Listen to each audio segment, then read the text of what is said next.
Hi friends, welcome to my channel. நம்ம இந்த வீடியோல எதை பத்தி பார்க்க போறோம்னா நம்மளோட இந்திய போஸ்ட் பேமெண்ட்ஸ் பேங்க் அக்கவுண்ட் பேலன்ஸை வந்து எந்த இன்டர்நெட் கனெக்ஷனும் இல்லாம சிம்பிளா நம்ம மொபைல் மூலமா செக் பண்றது எப்படின்னு தான் நம்ம இந்த வீடியோல பார்க்க போறோம். ஓகே ஃப்ரெண்ட்ஸ், வீடியோக்குள்ள போறதுக்கு முன்னாடி நம்ம சேனலை ஃபர்ஸ்ட் டைம் பார்க்குறீங்கன்னா இந்த சப்ஸ்கிரைப் பட்டனை கிளிக் செய்து சப்ஸ்கிரைப் செய்யுங்க. கூடவே இருக்க பெல் ஐக்கனை கிளிக் செய்து ஆல் இந்த ஆப்ஷனையும் எனேபிள் பண்ணுங்க. அப்பதான் நம்ம சேனல் வீடியோ நோட்டிஃபிகேஷன் மிஸ் ஆகாம கிடைக்கும். ஓகே, இனி வீடியோக்குள்ள போகலாம். ஃபர்ஸ்ட் உங்க மொபைல்ல உள்ள கால் பண்ற அப்ளிகேஷனை வந்து ஓபன் பண்ணுங்க.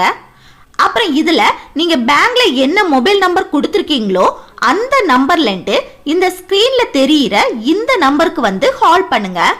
இந்த கால் வந்து ரிங் போய் ஆட்டோமேட்டிக்காவே கட் ஆயிரும். கட் ஆன கொஞ்ச நேரத்துல இந்த போஸ்ட் பேமெண்ட்ஸ் பேங்க்ல இருந்து ஒரு மெசேஜ் வந்து ரிசீவ்ட் ஆகும். அந்த மெசேஜை ஓபன் பண்ணி பாருங்க, உங்க அக்கவுண்ட் பேலன்ஸ் வந்து ஷோ ஆகும். அவ்வளவுதான் ஃப்ரெண்ட்ஸ், இந்த வீடியோ உங்களுக்கு யூஸ்ஃபுல்லா இருக்கும்னு நினைக்கிறேன். யூஸ்ஃபுல்லா இருந்துச்சுன்னா லைக் பண்ணுங்க, ஷேர் பண்ணுங்க, கமெண்ட் பண்ணுங்க. ஓகே, நெக்ஸ்ட் வீடியோல பார்க்கலாம். தேங்க்ஸ் ஃபார் வாட்சிங்.